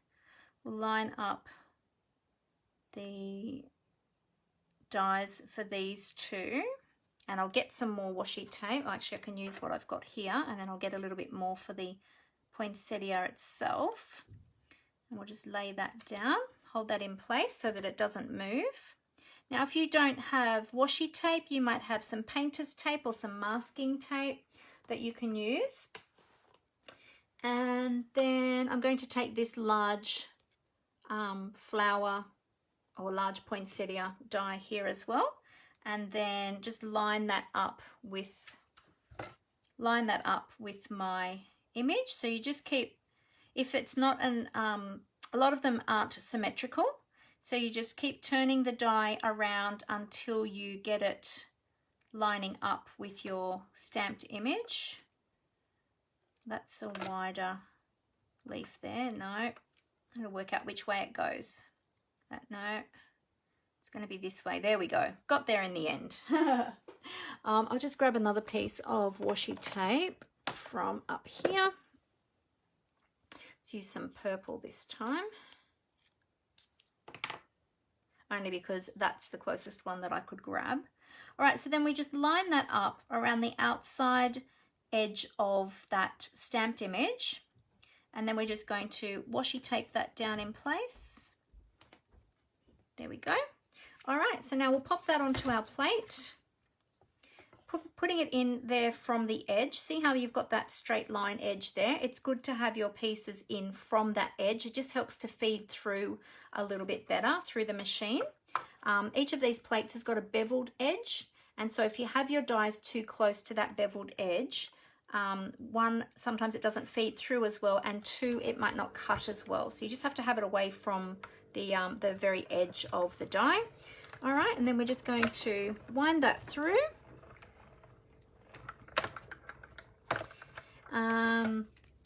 Kimberly said she's got a couple of friends that she crafts with, and one of them is Navani. Nice. It's great to craft with friends, isn't it? Kimberly said she's noticed a lot of demonstrators using the Hippo dies for verses. Yes. It's actually it's one that I use quite frequently. It's probably one of the more used ones that I have, that I use for sentiments.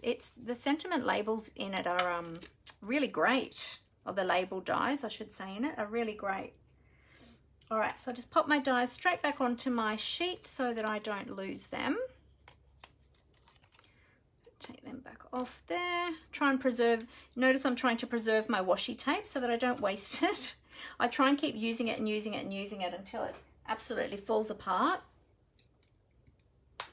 There we go. All right, so there we've got our beautiful flowers and our leaves. Oh, wait, we forgot the other leaf.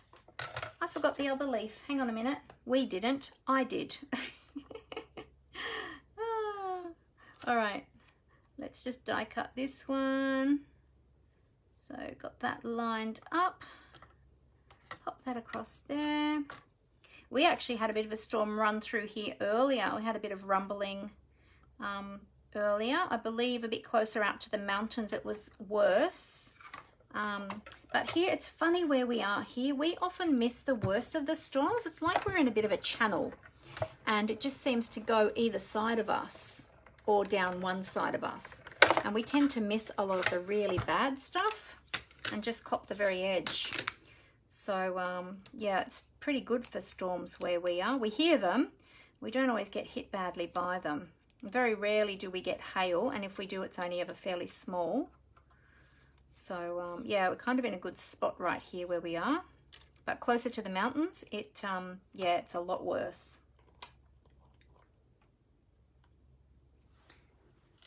Okay, there we go. So now we've got all of our die cut images. So we'll pop our little mini machine aside.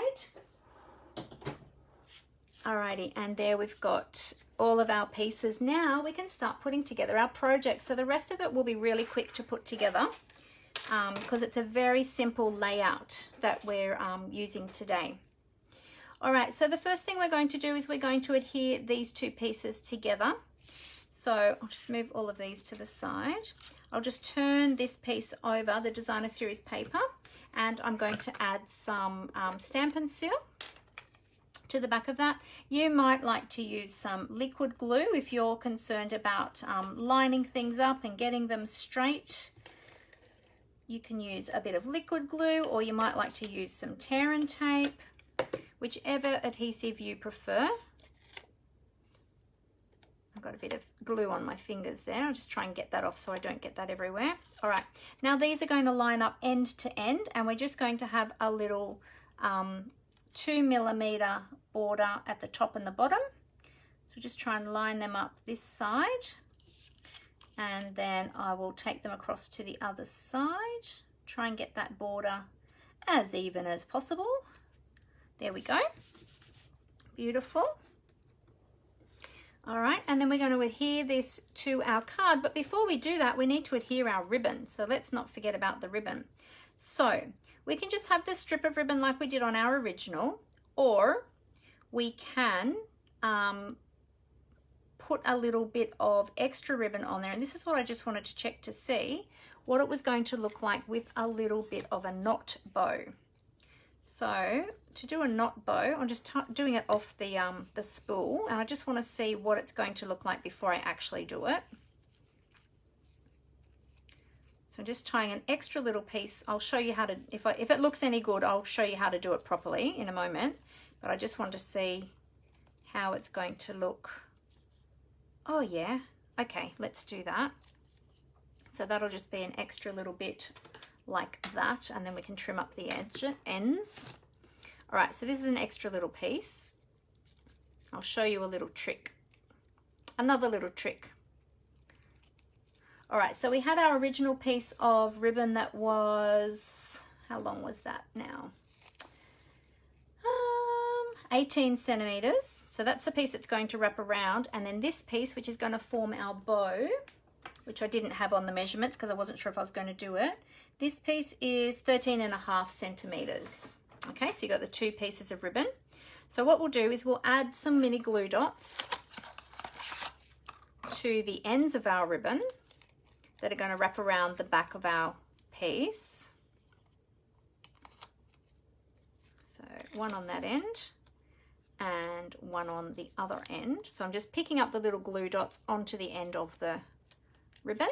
I'm going to line my ribbon up across my card like so. So it's going to go up about there. About there, no particular measurement, just using my eye. And I wrap those ends around, and where that adhesive is on those ends, it's going to stick to the back of the cardstock. And the good thing with glue dots is they are a little bit forgiving, so if you don't get it quite lined up the first time, you can remove them and redo it. So that's not too bad. I might just move that down just a little bit. Slide that down a little bit and see where those glue dots are. On the ends, that's held that onto the back there. Then what I'm going to do is I'm going to take this extra little piece, I'm going to slide it under there. Okay, like that. And then I'm just going to tie a knot. Now, the thing is, the reason I've used the glue dots too is because they are a little bit repositionable. You've got time to move them. So if when I'm tying this bow, it causes my cardstock, it pulls my cardstock up a little bit because I'm putting tension on that ribbon. And if it causes it to bow too much, I can loosen that ribbon off on the backs there so that it won't be too tight and be pulling that too tight. Now the thing is too with this bow is I can slide that. Now that that's an extra piece, I can actually slide that along to reposition that where I want to have it, which is the beauty of having the separate piece. And then I can trim up the ends when I'm ready, when I've got it positioned where I want it. I think that looks pretty good. And then I'm going to slip a little glue dot behind the back of that. Now that's not too bad. That hasn't pulled that up too tightly now. There we go. And I'll wait until I adhere that onto my card and get all the layers on there to make sure I'm happy with it before I put a little glue dot and then trim that up. All right, but now we've got that on there, we can pop this piece down onto our card front, or you could do that bow part separately at another step. So what I'm going to do is, because this is a bit bulky now, I'll just use a little bit of liquid glue to put that on. If I hadn't have already tied that extra bow part on, I could have just used my Stampin' Seal, but because it's a little bit bulky now, it's a bit harder to get the seal on. Be careful too to always put your adhesive over your ribbon to give that extra hold onto your card piece. All right, turn that over, turn that around, and we're going to pop it up about there. So it's about 1 centimeter or so. No real measurements in terms of where you're positioning all your pieces. There we go. That looks, oh, that's not quite straight. Let's get that nice and straight. There we go.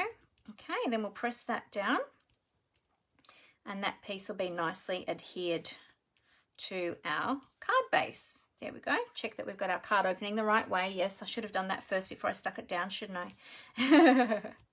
All right, there we go. All right, so that's still there. I've still got room to move that bow if I need to, if that's not going to be in the right place, but I'll just leave it as it is for the moment, and I won't trim up the ends until I'm happy with it.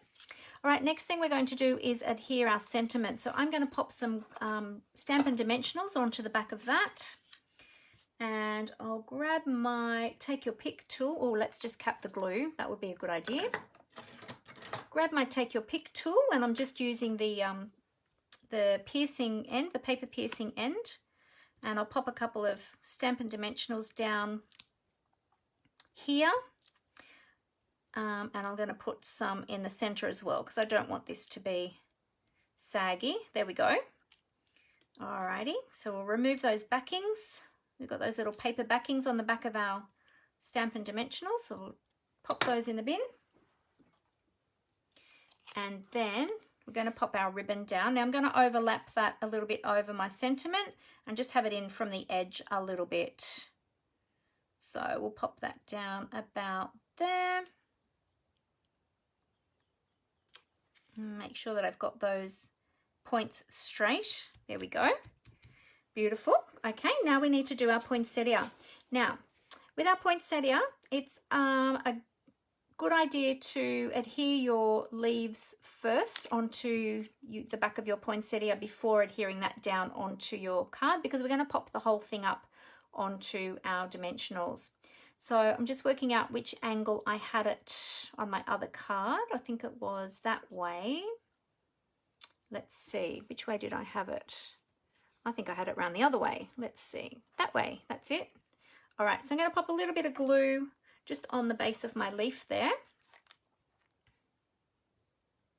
Just a little bit there. And I'm going to pop that down here between these two petals. Okay, so that's coming out from behind those petals. Okay, just hold that there for a moment till that glue attaches. All right, and then I'll just turn it over the other way at the moment, upside down, so that that glue doesn't stick onto my desk.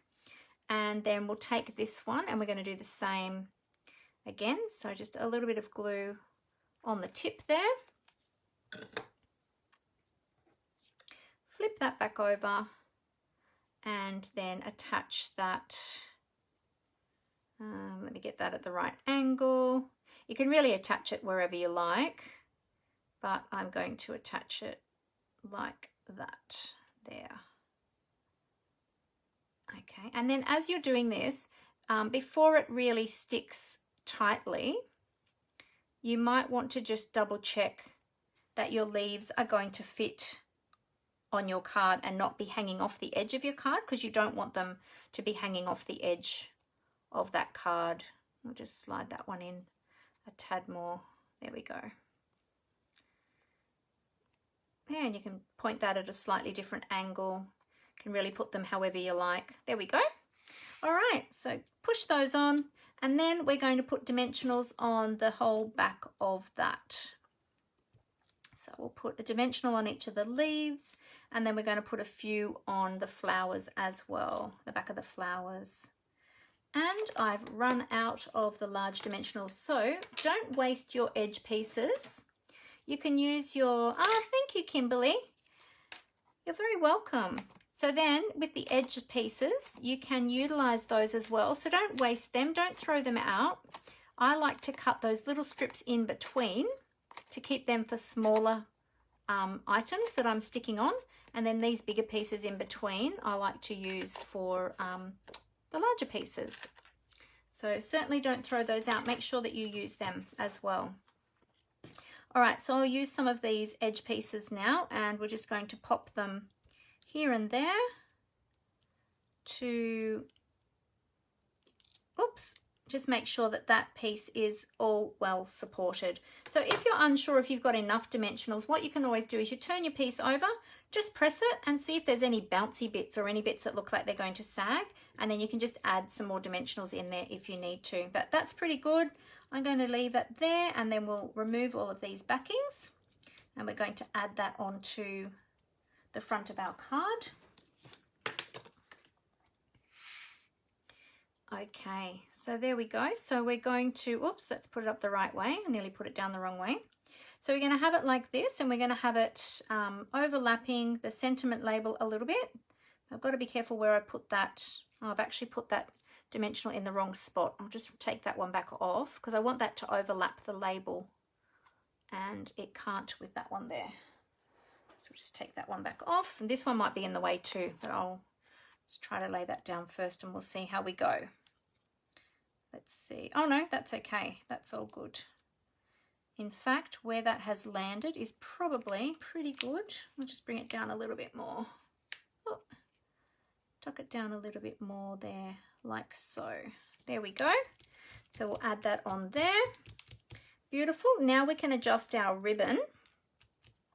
Oh, one thing I didn't do is I didn't shape the leaves on this one. On my original one, I shaped the leaves a little bit just to make them curl up a little bit, but I forgot to do that on this one, but that's okay. That doesn't matter. I just use my bone folder to do that and just gently curl them up. So with the ribbon, I'm pretty happy with where it's sitting actually. So I might just trim the ends. Let me get my sharp scissors and I'll just trim the ends of my ribbon. Like so. Oh, that end's a little bit longer. I never get my ends even the first time. There we go. Good. Yeah, that's good. Yeah, I like it with the bow. And then what we'll do is we'll sneak a little glue dot under there just to hold that bow in place, and so that that extra piece of ribbon too doesn't come undone and fall out. Where have I put my glue dots? Here they are. So I'll use my take your pick tool to pick that up. And I'm just going to slide that under my bow. So very gently just slide that under there and press that down onto that glue dot, and that will hold that bow in place and that extra piece of ribbon so that that won't come out. So there you go. And then we can add, whoops, I'll just give that a little blow. We had some extra little pieces of the ribbon hanging around there. And then what we'll do is we'll add our beautiful bling. Now I haven't got any of the teeny tiny ones left, so I'll have to use the mediums and the large ones, but that's okay. So let's take, is this a large? I think this is a large one. So we'll take a large one, we'll pop a large one over here, pop another large one here, and then a medium one just up above it there, just to add a little bit more bling. There we go. So there is our project. So it's actually a really simple layout, but the time was really put into just the colouring, really. There you go. So there is the two projects, or the same project, but one with the bow and one without the bow. So which one do you prefer? Do you like the one with the bow, or do you prefer it just plain without the bow? Either way is fine. You can do it. Oh, thank you, Kelly. Thank you, Angela. They're all saying beautiful card. Thanks, Kimberly. Kimberly said that is lovely. So yeah, so which do you prefer, bow or no bow? It really does depend on, you know, what you like and how simple you want to keep it, or if you want to add a little bit of extra bling bling. I like a bit of bling, I have to say. Most of my cards have ribbon and bling. Kelly likes the bow. Kathleen likes the bow. Thank you. So it goes to show, doesn't it? Just by adding a little tiny item like that, it can change the look of the card. You know, just step it up a little bit more. Oh, thank you, Julie. Julie says gorgeous card. Helen says lovely cards. Thank you, everyone. I'm glad that you like those. I hope that that I've given you some more tips and tricks today and inspired you to get creative and to get started on your Christmas cards, or to keep going with your Christmas cards if you haven't already got the Christmas cards numbers that you need, because we always need lots of Christmas cards at Christmas, don't we? All right, so what I'll do is I will tip the camera back up to my face so that I can say goodbye to you face to face, as I always like to do. Thank you all so much for your lovely comments. I'm glad that you enjoyed that today. All right, so bear with me for one moment while I just get this ready for you. Oh, that one was done up tight. Squeaky, squeaky. All good. All right, we'll just do those back up nice and tight. Flip those cameras. Turn the lights back into my face. There we go. All right, oh, I better take these off. We're going to be reflecting. Don't reflect when I have my head down. There we go. I've got the glasses look now. I've got the little grooves on my nose. That's okay. There we go. So there's my beautiful card. Oh, look, you can see it shining in the light now. You can see all that beautiful gold embossing. Isn't that gorgeous? And the gold in that cherry cobbler ribbon just goes so beautifully, doesn't it? I really love that. So there you go, up close. Yeah. So that is using the poinsettia. So if you're looking for those products, I will put the product codes and the description in the description of this video, so you can know what you're looking for if you're looking for these products. But really beautiful. So I encourage you to get started with your Christmas cards, or get onto your Christmas cards and get them made. But there's so much you can do with that poinsettia set, with the stamp set on its own, or with the stamp set and the dies. There's just so much that you can do.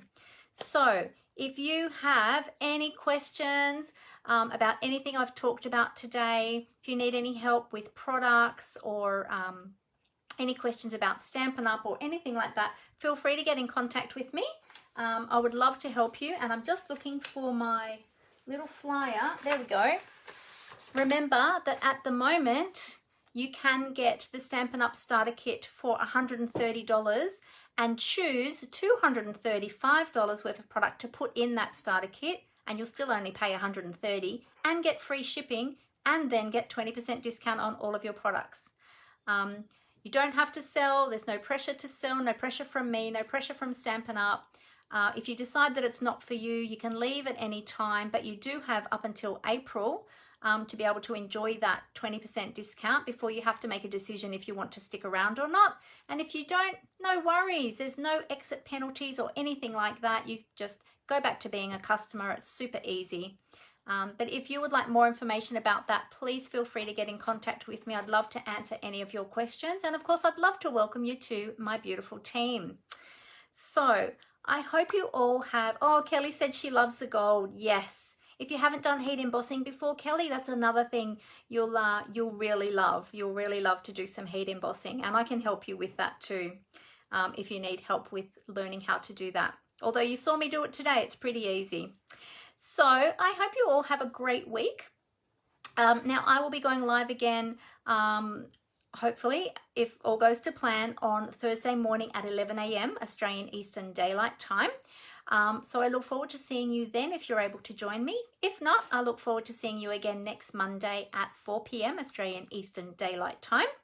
But thank you all so much for being with me today. It's been great to craft along with you, great to chat with you, and I just hope that you have been inspired to get creative. So have a great week, everyone, and until next time, as I always say, happy crafting. Bye.